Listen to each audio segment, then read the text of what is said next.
All right, let's kick off this deep dive. We're tackling two absolute titans of Russian lit, Fyodor Dostoevsky and Leo Tolstoy.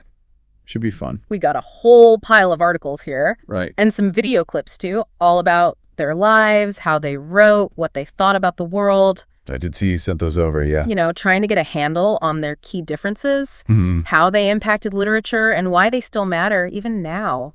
It's a comparison that's been going on, for over a century. Really? I mean, they're like two sides of the same coin, right? Interesting. We've got Dostoevsky diving deep into individual suffering. Yeah. And then Tolstoy looking at those massive social forces that kind of shape our lives. Yeah, I like that. Two sides of the same coin. So where should we begin? Maybe their backgrounds? Makes sense to me. I mean, you've got Dostoevsky, the city boy, exposed to all that urban poverty. Yeah. His father was a doctor working with the poor, right? Yeah, and then you've got Tolstoy, born with that silver spoon. Yeah. Huge estate, lost both parents young. Must have shaped how they saw the world. No doubt about it. Yeah.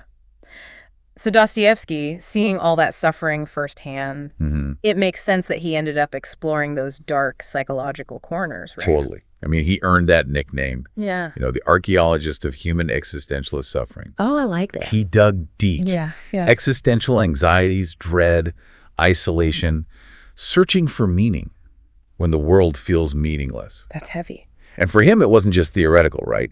It came from seeing the brutality of poverty, Right. crime, injustice Right. up close. And Tolstoy, maybe because of his upbringing, focused more on the bigger picture. Could be. Social structures, Yeah. family dynamics, historical narratives, all that. It's like those panoramic views, Mm-hmm. clashes of ideologies, the elite's hypocrisy, how relationships connect us, those big webs. Yeah, like they're looking at the human condition from totally different angles. I like that. Dostoevsky's those intense psychological close-ups. Tolstoy's the wide-angle lens, history sweeping by, social change. Perfect analogy. So to really understand their voices, we should look at some of their key works. Absolutely. What are you thinking? What really jumped out at you from all the stuff you sent over? Well, Notes from Underground has always fascinated me. Mm-hmm. Dostoevsky, right? First existentialist novel. It's incredible. It blew my mind. Influenced Kafka, Camus, even Freud. Wow. Pretty radical for its time, I bet. Totally groundbreaking. Set the stage for all those big questions.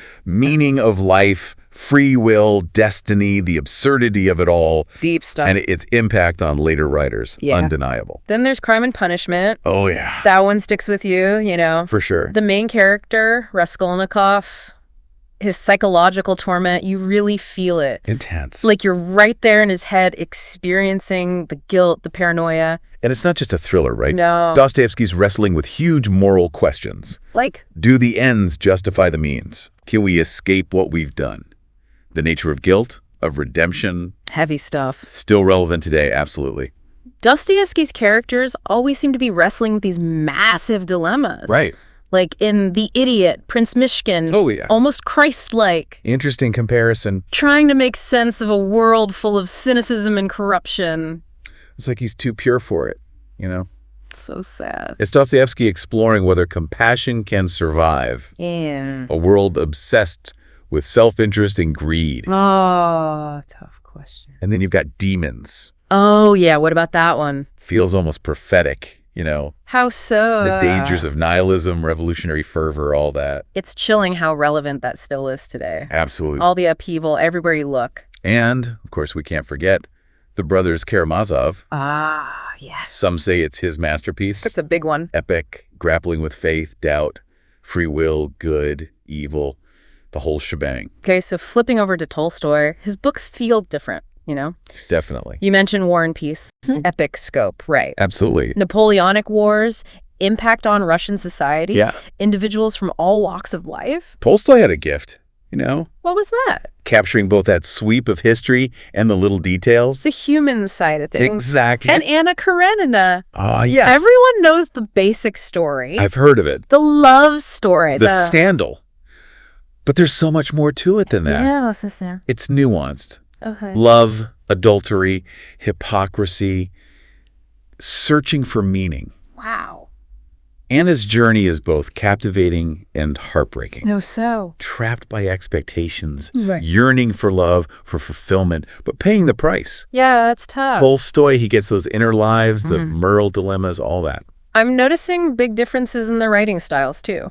Tell me about it. Dostoevsky, it's messy, dark, almost like you're in his head, Right. watching him think, Yeah? wrestling with these ideas, live on the page. Raw intensity, spontaneity, exhilarating and exhausting. And Tolstoy, methodical. Totally different. Like he's building a tapestry, carefully, thread by thread. Beautiful analogy. Lyrical, poetic, those vivid descriptions. Master of observation. Yeah. Subtleties of behavior, how people interact, all that. And their characters, total opposites. Tell me about it. Dostoevsky's are isolated, psychologically tormented, wrestling with angst, Volatile. unpredictable. Driven by inner turmoil. While Tolstoy's are more composed, Yeah. grounded in their roles, their relationships, Making choices within society's rules. and facing the consequences. Dead on. So different backgrounds, different styles, different characters. Night and day. But how did they approach the big question, human suffering? The $1,000,000 question. Right,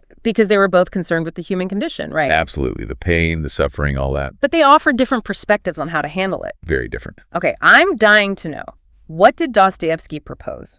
Well, for him, it wasn't about finding some grand solution. It wasn't. Much more personal. Okay. Faith, compassion, a radical kind of love. Radical love. What's that? He saw love as this transformative force, Mm-hmm. transcending the ego, Okay. connecting with something bigger. Bigger than ourselves. Exactly. I like. Even in darkness, Yeah. even facing suffering, there's hope. Where does that hope come from?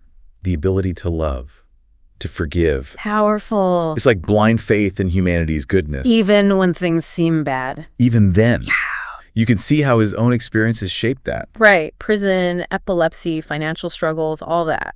And his time in Siberia. Surrounded by ordinary people. He saw value in simplicity, Interesting. the wisdom of the peasants, Yeah. purity, authenticity, something missing in those sophisticated circles. Huh. So he found solace in simple faith. Almost childlike, you could say. It's a stark contrast to the darkness in his novels. The paradox of Dostoevsky. Darkest depths, but never losing sight of redemption. Finding meaning even in the midst of suffering. Exactly. So where did Tolstoy stand on all this? Did he have a solution? Tolstoy, he was more about seeking answers for everyone. For all of humanity. Universal truths to guide us just in compassionate world. Outward looking. Compared to Dostoevsky's focus on the soul. Yeah. Exactly. He wrestled with social justice, the meaning of history, faith, reason, all that. Huge questions. He wanted to reconcile the contradictions, bridge the gap between ideals and reality, love, compassion on one side, Right. violence, oppression, inequality on the other. What about his personal life? Did that play into it? Well, Tolstoy was known for his transformation later in life. What kind of transformation? He gave it all up. What do you mean? Wealth, status, the aristocratic lifestyle, Wow. embraced simplicity, Really? became a voice for social reform. That's walking the walk. It's like he was living out his ideals. So two giants of Russian lit, both wrestling with the big questions. Two very different paths forward. And what's amazing is how their work still resonates. Absolutely. Maybe even more so now, with all the anxiety and uncertainty in the world. It's like they're giving us different lenses to examine our own lives. Makes you wonder, which author speaks to you more deeply? Which one feels more relevant for today's challenges? Love to hear your thoughts on that. So, if you're ready to go deeper, Yeah. really unpack their approaches, Mm-hmm. maybe we should start with Dostoevsky. Let's do it. Explore those iconic novels. I'm sure there are some gems waiting for us. Dostoevsky. All right. You brought up Crime and Punishment earlier. Yeah, one of his most powerful for sure. I know you're into the whole psychology of crime thing. Always have been. So I'm curious, what's your take? It goes deep, right? It does, beyond just the crime itself. Okay. You're right inside the murderer's mind. Wow. The torment, the psychology, the spiritual fallout, all of it Heavy. makes you face those uncomfortable questions about Morality, guilt, redemption. Can we ever truly be redeemed? it's like he's dissecting the soul. Right, under a microscope, yeah. Those dark impulses, the contradictions, all laid bare. I remember reading it. Yeah, Blown away by Raskolnikov's guilt, the paranoia. it's intense. Have you ever felt that engrossed in a book? Oh, totally. It stays with you. Doesn't it? Dostoevsky, he had that gift. A gift. Characters so real, flawed, human, You can't help but be drawn in. even when they mess up. So how does this fit with Dostoevsky's big ideas? Those big ideas. Radical love, faith, all that? It's there. but more subtle. Okay. Raskolnikov, at first, he rejects all that. Reject. Literality, faith, the traditional stuff. Yeah. Sees himself as above it all. Like a Superman. You got it. Justified in doing whatever it takes. For the greater good, yeah. But it backfires. Spectacularly. Psychologically, spiritual. Self-destruction. That's rough. And it's through his suffering, his encounter with Sonia. Who's Sonia? Forced into prostitution. Oh, wow. That he sees a way out. A glimmer of hope. Exactly. So it's not all doom and gloom. It's about transformation. Okay. Love, forgiveness, the power of those things. Sonia represents that. Pure, unconditional love, despite her own pain. And Raskolnikov can't resist it. It leads him back. Faith, recognizing his flaws, starting over. Even in the darkest places, there's potential for renewal. That's the message. Finding a path back to grace. Powerful stuff, relevant even today. It is. Now, Notes from Underground, that's different. How so? Very different side of Dostoevsky. Oh. Existentialism, groundbreaking stuff. Yeah, we talked about that. The main character, the underground man, What's he like? bitter, isolated, Sounds fun. rails against reason, progress, utopia, the whole thing. What was Dostoevsky Dostoevsky? trying to say. Yeah, it's like the opposite of everything he believed in. Complex were controversial. So what's the point? I think he was exploring dangers. Dangers of... Excessive individualism, a purely rational worldview. Okay. The underground man, a product of his time. Yeah. Traditional values crumbling, new ideologies emerging. Like nihilism. Exactly. Self-consciousness, alienation, unable to connect, find meaning. So a warning sign Maybe. about losing faith in something bigger. Could be. It's that modern angst, isn't it? Alienation, meaninglessness, people still feel that. For sure. But Dostoevsky, as always, he offers more. More than just despair. It's about the complexities, Human nature. the limits of reason, the need to believe, Do something. even if it's messy, imperfect. So exploring the dark side, but never giving up hope. Classic Dostoevsky. He captured that inner turmoil. The contradiction. The yearning for something more. What makes us human? Before we move on, you mentioned the idiot and demons. A few more big ones. Can you give us a taste? Where do they fit in? The idiot. It's about innocence and goodness Okay. in a cruel, cynical world. Sounds from... Prince Mishkin, the protagonist. What's he like? Christ-like, compassionate, empathetic, Another Christ figure. but totally out of sync with society. Oh, so... Naive, foolish, his attempts to help, they backfire. Tragedy waiting to happen. Was Dostoevsky saying true goodness is impossible? In the modern world. Open to interpretation, but Right. I think it's about the challenges. Oh. Living a moral life, a world obsessed with stuff, you know. Materialism. Yeah. Prince Mishkin, he's an idealist. Radical idealist, inspiring and heartbreaking. So sad. He reminds us of compassion's power. Shows how hard it is to hold on to that. In a world that doesn't care. Pretty much. Dostoevsky keeps coming back to this, doesn't he? To what? Faith versus reason. Ah, yeah. His characters are always struggling with that. It's a core theme, for sure. And demons, that takes it to another level. It does. A prophetic look at nihilism. Nihilism, yeah. Revolutionary fervor, the dangers of those things. It's chilling, you said. Written way before the Russian Revolution. That captures the climate that led to it so accurately. It's like he saw the future. So it's not just historical, right? No. It's a warning. Ideology becoming fanaticism. Good intentions gone wrong. The road to hell is paved with them, as they say. Dostoevsky, he was wary of utopias, wasn't he? Deeply suspicious. Saw the potential for violence, for Yeah. tyranny.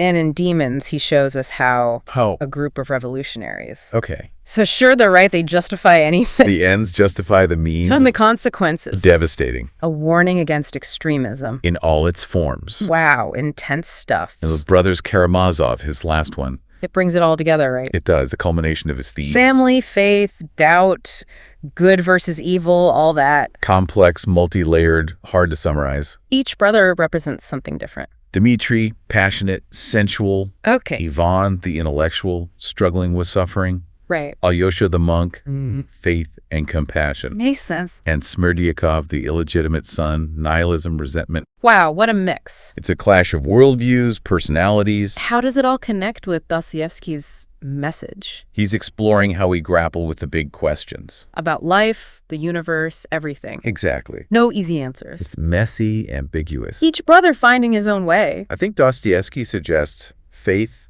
love, forgiveness are key. the way forward.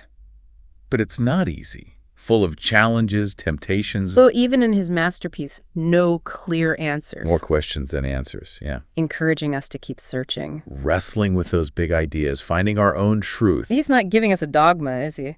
More like an invitation, a dialogue with ourselves, the world, the mysteries of the heart. Okay, I think we've covered Dostoevsky pretty well. We've made a good start. Key themes, his style, his impact. He's challenging but rewarding. You got to put in the work. But he speaks to us today, you know? He does. Those fundamental questions, good and evil, meaning faith, love. Aimless stuff. So how about we move on to Tolstoy? Yeah, let's do it. See how his approach compares. Tolstoy, here we come. All right, Tolstoy time. You were saying he's got this different lens on the human condition, more grounded in social and historical forces? Exactly. If Dostoevsky's a psychological close-up, Tolstoy's more like a wide-angle filmmaker. Interesting. Zooming out to capture the sweep of history, how society works, how we're all shaped by the forces around us. Okay, yeah, I get that. And you mentioned his big ones, War and Peace, Anna Karenina. Those are massive books. They are huge undertakings. So how did he tackle those big Tolstoyan themes in those books? Well, let's start with War and Peace. It's set during the Napoleonic Wars. Yeah, I remember that. It's this epic, sprawling saga, follows these aristocratic Russian families during Napoleon's invasion in 1812. Huge historical moment. Massive scope, huge ambition. But what's amazing is how Tolstoy makes even the smallest details matter. He does. Weaving together those big events with these intimate moments, love, loss, family, trying to find meaning when the world's gone crazy from war. Wow, that's quite a mix. It is, and it works. So what kind of insights did he offer about war? You know, its impact on people, on society. Well, he challenged a lot of conventional wisdom about history, about the so-called great men. What do you mean? He argued that history isn't just about the decisions of leaders. Okay. It's about all of us, our collective actions, often in ways we can't predict or control. Interesting. So it's not a top-down view of history? Not at all. Yeah. And he shows the psychological toll of war on everyone, soldiers, civilians, how it brings out the best and worst in us. So it's not just glorifying war. Not even close. He's digging into the messy reality of it. The human side. The moral complexities, how it tests our values, makes us face death, shows how connected we all are. You know, Tolstoy actually served in the Crimean War. He did. Yeah, so he knew firsthand about the horrors of battle. Adds a whole other dimension to his writing, doesn't it? Absolutely. Okay, so what about Anna Karenina, the tragic love story? Right, but it's so much more than that. You said it's got a lot of depth? Psychological, social, all of it. At its heart, it's about a woman who defies the rules.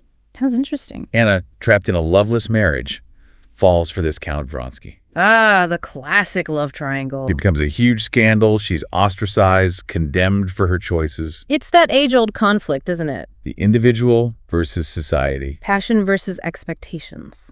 Does it still resonate today? I think so. I think so, too.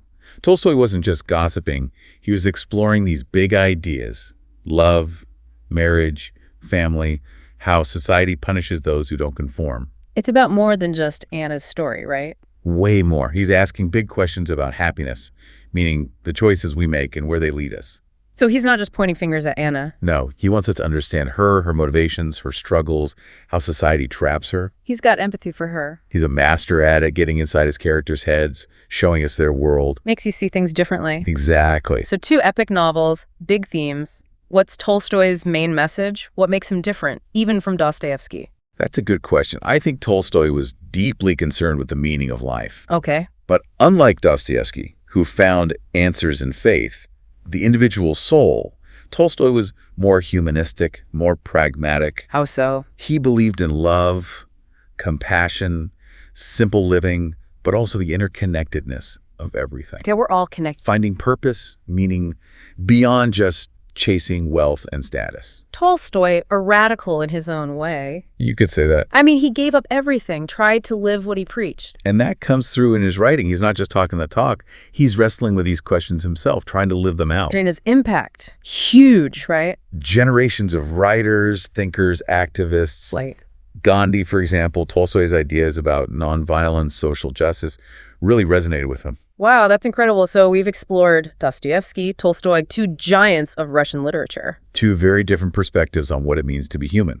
What are your final thoughts? Well, it reminds me how powerful literature can be to help us understand ourselves, the world around us. Dostoevsky, Tolstoy, they wrestled with the big questions: good, evil, meaning, purpose, faith, reason. They did it with such depth, such insight. And compassion. It's like they're giving us two different maps for navigating life. Two different approaches. One going deep into the soul, the other looking at the vast forces shaping us. Two sides of the same coin, like you said at the beginning. Exactly, and while they might have disagreed on the answers, they both agreed that life's a journey. A search for truth, for meaning. And it's a lifelong process. In the end, we each have to choose our own path, find our own answers. That's the beauty of it. Literature invites us to think, to question, to grow. Well said. I hope everyone enjoyed our deep dive into Dostoevsky and Tolstoy. I did. It's been fascinating, and I encourage everyone to keep reading, keep exploring, find your own connections to these amazing writers and their ideas. Couldn't agree more. Thanks for joining us, everyone.